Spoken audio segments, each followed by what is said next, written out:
I'm Jen Latimer, and welcome to Books in Action. Tonight, I have Kristen Mahoney with me. Kristen is a Maplewood South Orange resident and author of middle grade fiction.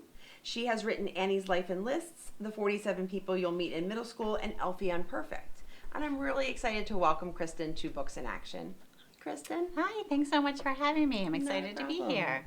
I have so many questions. I usually love to start though by asking about your introduction to the written word, right? Your introduction to books in general. What was your young Kristen reading experience like? Yeah, I was really lucky. My dad was a teacher and a librarian, and my mom was a pediatric nurse. So they were, my dad really knew the importance of books, and, my mom had a lot of experience working with children. So she actually was sort of my earliest writing coach, because she would, before I could actually write, she knew that I loved to tell stories, and she would take dictation and write them down, write the stories down for me. And my dad was always bringing books home from work and from conventions that he went to, and like my brother and I would get signed copies of like Oxcart Man and Summer of the Swans and like these amazing classic books, because my dad would meet the authors at conventions. And so reading was really encouraged in my house. But they didn't have to encourage me much. I loved it anyway, and I just was always a bookworm. I know. Same. Yeah, I'm not surprised. Now, did your mother save any of your earliest recorded, thoughts? She did, and but now I'm embarrassed to admit I'm not sure where they are. But I remember coming across them as when I was in my 20s, and there was something about a mouse named Debbie. That's what I remember. I don't. All right, so it was the 80s. Debbie was a big name, and I don't know. Animal stories. Yes. There's always a place for animal stories. Right. I know my mother has saved my earliest elementary writing. And it is often an interesting experience to go back and go into that child mind, right? And literally the penmanship that you had. Yeah. Some things don't really change. I was like, well, I still write like an 8-year-old, but okay. Right. It's fun. Right. So, okay. Now I know your father being a librarian and a teacher. Did you go to the town library a lot as well? Did you have sort of that freedom of exploration? I did. I spent a lot of time at the Lee County Library. That was the library in my home county in North Carolina. And I still remember that, I don't know if this is still the rule, but there was a limit, an 8-book limit per patron. So I would check out my maximum 8 books every time and go home and read them and take them back, usually probably a week later, and check out 8 more. And I can still, just really recall the feeling of being there and being around the books. And so we were frequent library visitors for sure. And it builds, to me, it's one of the earliest responsibilities as well, sort of a civic responsibility, right? You have this great joy that you can have, but you also have to return them. And I always tell kids, it's like a life skill. Yep. Right. And hopefully you'll have it forever and you'll enjoy now you can get more than 8 books, but yeah. Yes. No, it's true. It's true. But it's kind of a nice, just a nice part of being in a community. Yeah. It's like an early, exercise in citizenship, which was kind of cool. That's a nicer way of putting it. Thank you. I'm going to go with that one. Yeah. Now you have written 3 middle grade books to date.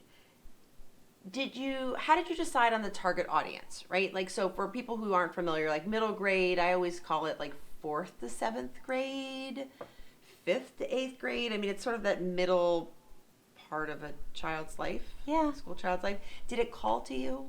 Did you? It did. I also have tried my hand at writing for younger readers. I have a picture book manuscript that I sold to my same publisher, but is still, in a drawer there while they look for just the right illustrator. And I have another couple of picture book manuscripts that I'm working on. So I do enjoy writing for younger readers as well, but I feel like I really hit my stride with middle grade, probably because, for one thing, it was just, when I was that age, roughly between the ages of 8 and 12, I think that was when I really was excited by the idea of being able to read books by myself and really just get completely absorbed by them. And, it was a time that I really loved seeing myself in characters and learning about characters whose lives weren't like mine. I just really remember that feeling. But I also think it's just such an interesting time of life. It's when we're starting to notice so many more things about the world and starting to notice a lot about other people and wonder a lot about what other people are thinking and what they think of us. And I just think that's such an interesting thing to explore in writing. And I think that's... It's meaty. Yes, for sure. Right? Like there is so much you can talk about. Yeah. And there's hormones and there's like, I always say there's like, the brain is developing, the body is developing. There's like so many sensory points. Right. Yeah, and there's a lot expected of you. You know, you're starting to become more independent, which is exciting, but then, you know, at the same time, you have no real control over your life yet. You know, all the decisions are still being made for you, and that can be frustrating. And yeah, there's just an awful lot to write about, really. Now, when you go to write the books, do you pull upon your own sort of like experiences? Do you do research? Do you watch other young people, like to see to reflect on them and the characters, right? Like, do you have sort of an inspiration that way of when you think of your characters? I do. I mean, yeah, it's sort of, I borrow things from everywhere in my writing. A lot of things are things that I remember from my own childhood, the way it felt to have a certain relationship with a friend or to be in a certain situation. There definitely are things that I have stolen from my own kids' lives. I have 2 daughters, and they were just approaching middle grade age, actually, I guess, when I started writing the first book, Annie's Life and Lists. And I always ask for permission before I use something, and I'll change details if I need to. But like my older daughter had an episode in 3rd grade that I used in Annie's Life and Lists where she got a comb stuck in her hair as she was getting ready for her school Halloween parade, and it was like one of these panic moments where I think her poor teacher thought she was going to have to cut it out of her hair, and just things like that you know, when you're an adult looking back on it, it sounds like such a little moment, but you know, when you're a 3rd grader excited for your Halloween parade, that's your day. This is, you know, this is a really significant moment, and that strong emotional piece is so clear in your books, and it has really, I'm trying to think how I want to say this, because it's like it gets me to think about other books that I've read that it had a really strong response to. Like when I read The 47 People You'll Meet in Middle School, literally I was finding my point to it, right? So I was saying, okay, the first person is your assistant principal. Instantly, I'm imagining my assistant principal and my principal and my memories. Like my principal always wore a 3-piece suit, basically, right? Like, and it felt very authoritarian. Could have been the nicest guy in the world, sure. But I imagined this man who was very severe in the suit. Right. That's this memory that's burned in my brain. You know, the homeroom teacher. I had a very strong emotional, and I think that children do too, because they see that, right? It's a very easy connection to make, right, as a reader, which is also very comforting. They don't have to stretch very far, right? You know, right. I mean, it's funny. I have so much respect and awe for fantasy writers and people who are really good at world building when they are creating worlds out of whole cloth and worlds that don't really exist. And you know, I like to read those kind of books. It's amazing to me, but I feel like my strength is more in, you know, really imagining a middle school, or just really also I could, you know, think for hours and hours about what someone else might be thinking or how someone might feel in a certain situation, and so I guess those are the kinds of worlds I wind up building. But I mean, it's nice to hear that it feels real to you, because I think that part of my life is really just sort of burned on my brain more than it might be for some adults, and so it makes it a little easy to write. And it's nice that it's been a lot of years since I've had to walk the halls of a middle school, and yet I was instantly transported back. Yeah. I mean, I often think of another book that I have always had a very strong reaction, and I don't know if you've ever gotten to these, as an author, gotten to these conversations, but you know, there's certain books in our history and our shared experience as readers that are either loved or hated. When I read Twilight, you know, by Stephanie Meyer, I mean, I could debate with anyone for like really too long about the merits of that book. But what I've always said is, you can love it, you can hate it. Did I think it was the best written book I've ever read? No. But boy, did I go back quickly to high school. Sure. Right? Yep. And my high school writing was not very refined. So to me, it was almost completely appropriate that it wasn't this highbrow literature. It was high school. Right. It was messy. Right. That's interesting. Yeah. We intelligent women would doodle for hours about boys that we thought we were interested in.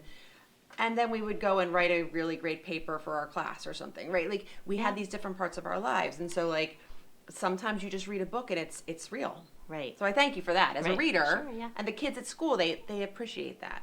Yeah. Now, when you write structurally, did you think about your reader when you did like chapter length?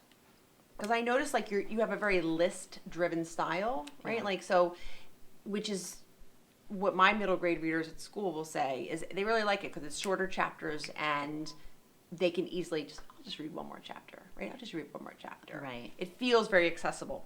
Was it a conscious decision? I don't know that it was conscious, but I know it's something I appreciate as a reader. Especially a lot of my reading is done right before bed when I'm, trying to stay awake anyway. And I think, oh, good, this next chapter is 4 pages long. I can do this. A 40-page chapter after a day of work is really hard. Right. I'm done. But I don't know. I also, as a reader, I really appreciate what I like to call like episodic writing. Like I really loved as a child and then reading again with my own children, Beverly Cleary's Ramona books. And it's so interesting. It's almost like, how Seinfeld would say his show was a show about nothing. Like it's almost like that. It would be hard to explain exactly what like one of the Ramona books is about. I mean, sure, you could say it's about this family and, it's about what happens when her dad loses her job, or you could give details, but really it's written with such clear attention to episodes in her life. And I think, certainly as an adult, certainly as a child, but even for me as an adult, it makes it more readable. And and that's, I guess, and relatable. And relatable. Because not everybody's life is full of like wonderful big moments. It's just sometimes it's just the little things. Right. Like, did I get up to go to school? Did I do this? How were my teachers? Like, how were my friend relationships? So, yeah. And I think that does balance out, as you said, like the fantasy stories, right? The huge world creations. When Catherine Applegate creates like the world creations with her one series, and I just think, where did that come from, Right. But, so I think I appreciate the diversity of, what middle grade can offer. Right. And another one I think also is Erna Trotta Kelly. Like she writes again, like a lot about just like kids in their life. Yep. And again, they fly off the shelf because people want to sometimes just connect to the everyday. Yeah, for sure. So, I believe we're just about at a break. So I want to pick up in a minute and maybe we'll talk more about Elfie Unperfect, which, Elfie has a very special place right now in my heart. So I'm excited to talk about her and Dan's work on the cover. So if everyone would mind just taking a quick break with us, this is Books in Action. I'm Jen Latimer. Thank you so much.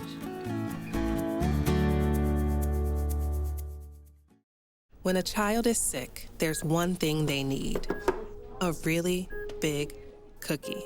Welcome to RMHC. And parents of sick children have tons of decisions to make. Like movie night, game night, or should we finish that book tonight? We don't perform surgeries, just talent shows. We're not big on poking sticks and beeping machines, but we're the best at playing dress up. Well, we have a few beeping machines. We think the tooth fairy should travel everywhere. And while hospitals have doctors and nurses, we have mom and dad. We don't provide treatment, but we do provide dogs. And we throw some really good parties. Because at Ronald McDonald House Charities, we help families feel at home, even when they can't be.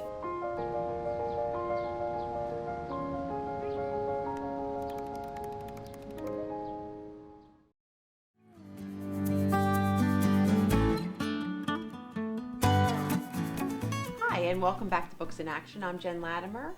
And tonight we have with us here Kristen Mahoney. Thanks so much for sticking with us. So I want to talk a little bit about your newest novel that you have that's published, because I know you're working on some other ones. And it's Elfie Unperfect. Now, Dan Santat, another wildly popular author, but also a lot of picture books, did the cover art. Were you familiar with his work? I say this because whenever I talk to children in the library, they really feel like you get together, you have a cup of coffee, a cup of tea, maybe a little, cookies, like you have a little party and you get together and you talk about art for the book. And then I have to kind of break it to them that there's often not a relationship between the two. Sometimes, right? But were you familiar with Dan's work? Did you? I was, yeah. So we owned a copy of Beagle, one of his Caldecott winners, and loved it. I was, for those of you who aren't familiar, it's a book about a child with an imaginary friend. It's actually centered on the imaginary friend who comes from like a special island of imaginary friends to try to find his person. And I was a kid who had imaginary friends, and it was just really neat to me. And also the main character, the little girl in it, is named Alice, and one of my daughters is named Alice. So it was just like a special book for us. So when my editor mentioned that he had agreed to do the cover, I was, of course, so excited. Right. So my other daughter's name is Lucy. I feel like I should say that, just so I've named both of them tonight. They all get their moments. Yes, yeah. Anyway, so... But it's true. I wish it were the case that I got to sit down with Dan Santat and, tell him my ideas and meet for coffee and have him draw the book. But we have not ever met in person. We've communicated someday, hopefully. Yeah. We've communicated a little bit over Twitter. He had an interesting tweet about the fact that this was the book the sketches that he was working on right at the beginning of the pandemic. So it sort of is cemented in his brain that way. But no, I feel really lucky. I've felt very lucky with all three of the illustrators that I've worked with. They're all so talented. And when you're someone who is not very, artistic, like I'm not very good at drawing that kind of art, it's so fascinating to see your writing and your work brought to life in someone else's imagination and the way that they render it. It was very cool. Yeah, because as a writer, you are kind of giving up your work and giving up some kind of creative freedom to somebody else's vision of what Elfie might look like. But I have to tell you, this might not be how you imagined Elfie, but I really enjoyed Elfie's this vision of her.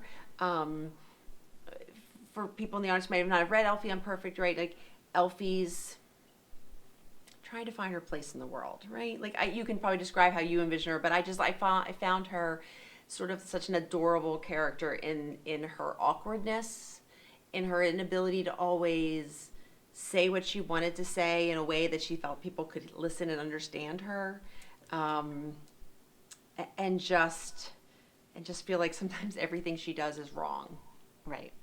And she's trying so hard to get everything right. Yes. But yes, it doesn't work out that way. And it was interesting to me I think that of the three published books that I have of the characters I've written, she was probably the least sympathetic character for some readers, the least likable. I feel like I sort of was inspired a little bit by my favorite classic example of that is Sheila Tubman, and otherwise known as Sheila the Great, who really is not the most likable. She's not honest. She's she's braggy, but you still kind of find yourself rooting for her. And I think Elfie is a little bit like that too. Yeah.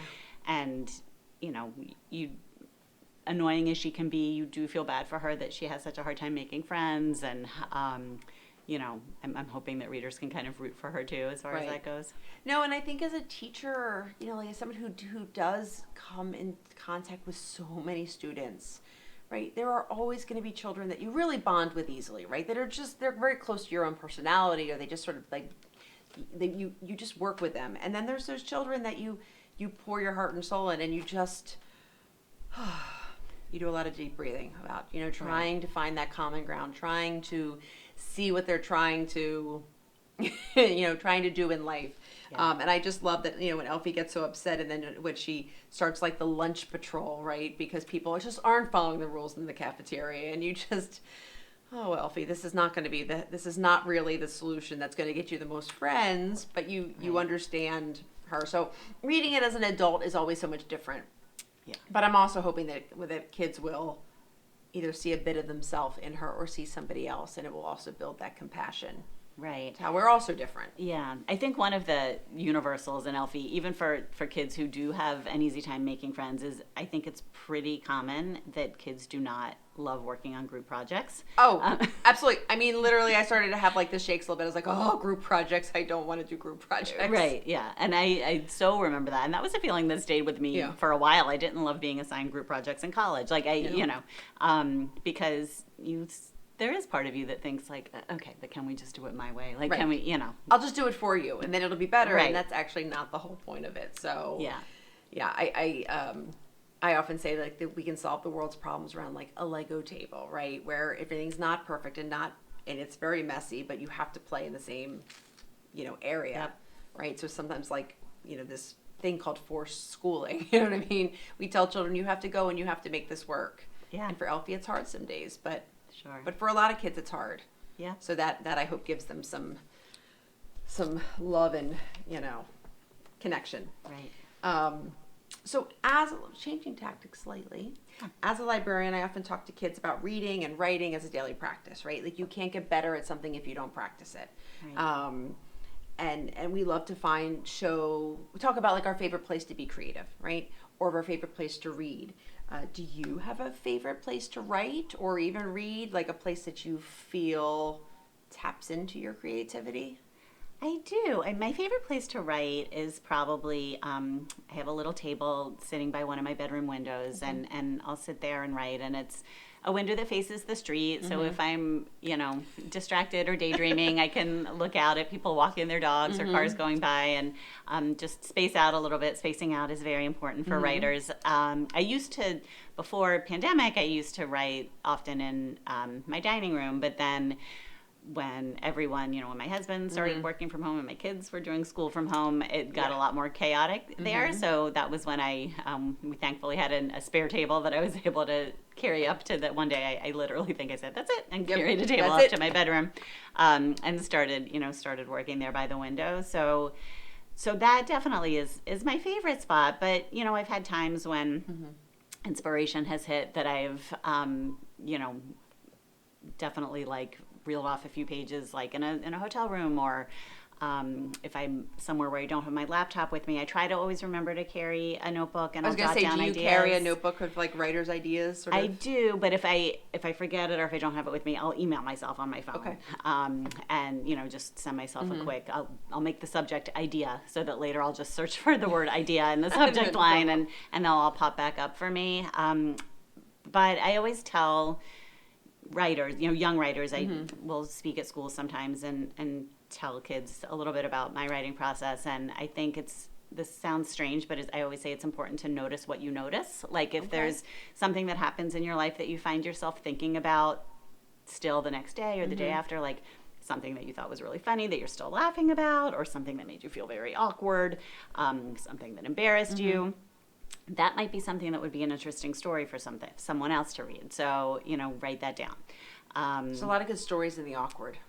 Yes, I actually I've done school visits where I do a whole lesson about, writing about awkward moments and, think of a time that you felt embarrassed. And then if you want to turn it into a fiction story, you can ask yourself, what if? How could that have been even worse? As embarrassed as I felt, what if, like in Annie's Life Enlists, she's playing kickball and doesn't realize that there's, from the laundry, a pair of clean underwear balled up in her pants leg, and she kicks the ball and her underwear goes flying out. Like, what if being bad at kickball was really embarrassing, but it could have been even worse, Right. So I say notice what you notice and try to make the most of, the moments in your life when sometimes if I'm like just chopping vegetables to make dinner, or if I'm walking my dog, I let my brain try to do some writing work then and just think thoughts that I'll write down later. And almost be bored. Yes, being bored is really important. Right. It's a really hard. Sometimes I tell kids that like even they'll be like I see them for 15 minutes and they're like, I'm bored. What do I can do next? What can I do next? And I say, can you just go sit in that moment? Right. Be there. Be bored. Be bored with the person next to you who's also maybe bored. And I don't even know what that means in a library when there's literally thousands of books around you. But it's like, just embrace that moment, right? Yeah. So I can happily report back to them that authors have to lean into the boredom. Yes, boredom is your friend. Yes, that will help prompt the creativity. Yeah.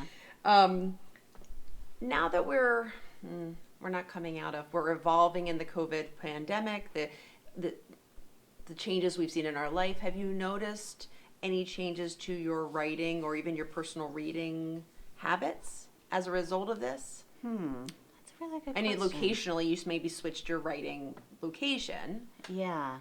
I don't know. I mean, I know it was a conversation among a lot of writers whether to write about the pandemic. And, you know, I have read a couple of books now that were written in the early stages, and it amazes me how well writers handled it, because I honestly, in those early days, was just figuring out how to only go grocery shopping once every 2 weeks, and, you know, and whether I should wipe down all the groceries when I brought them home and all that. Like, I don't think I was in a very good focused writing headspace at that time. So I don't know how it's changed. That's a good question. I mean, I definitely have started writing more about small moments between families, which I know was something that I already wrote a lot about, but I feel like, you know, I'm noticing more even about like my interactions with my dog, who, you know, we spent an awful lot more time with, you know, in 2020 than we ever had before. And, you know, I'm definitely, I think the pandemic has made me like home in more on moments like that, that we got more of, which was one of the small silver linings. Yeah, I mean, Kelly Yang has now made a fantastic career the last few years of writing about the pandemic, you know, writing about the hard issues. I laugh, like, I sometimes say to the kids, do you want to read a story that takes place in the pandemic? I'm not sure they want to. Some of them were happy to not be locked down anymore. And other ones are very happy to like now explore it. Yeah, interesting. It's a fictional topic they're okay with. It's like nonfiction, but it's, you know, it's but reading about it in a fiction story is acceptable. And quite frankly, even today, I had a student come up to me and say, like, do you have any, you know, books on hard topics? And I was like, well, can we clarify what's a hard topic, right? Like, and she's like, divorce. So got that. Loss. Okay, got that. And so I think it's also healthy because they want to explore these feelings through a writer's eye. Yeah, that's right, through that lens. Right.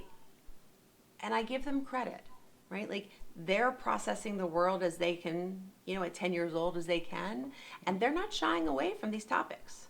Right. Like, they're really leaning into it to just sort of like think about it, which is just fascinating. Yeah. I know, it's funny. That's such an interesting story. I mean, I've heard parents ask, like I go to a lot of book festivals and sign books, and I'll hear parents saying, oh, we just need books that are happy. We just want happy books. But I think the kids are more ready to read the I will harder happily stuff than tell them that a lot of kids are looking for the drama still. Yeah. That's how they process. Absolutely. You could have lunch with one author tomorrow. Is there anybody you want to have lunch with? Anybody you want to just sit with? Gosh. In our last 5 seconds of time. Yeah, it's probably such a cliche answer for my a woman of my generation, but it would have to be Judy Blume. She just, I mean, she just really wrote, you know, I was just one of the first writers who I really just connected with in so many ways, and loved her characters. To have lunch with Judy Blume. Yes. I would have happily joined you. Thank you so much, Kristen, for joining us. Thank you, I'm Jennifer. Jen Latimer, and this is Books in Action.